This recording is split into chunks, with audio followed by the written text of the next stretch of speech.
আমাকে যখন কেউ প্রশ্ন করে,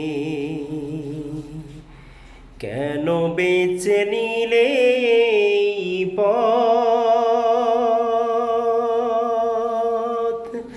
কেন ডেকে নিলে বিপদ,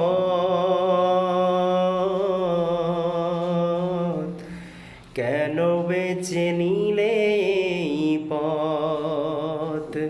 জবাবে তখন বলি মৃদু হেসে যাই চলি, জবাবে তখন বলি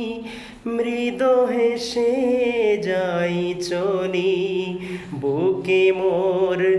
আছে হিম্মত, বুকে মোর আছে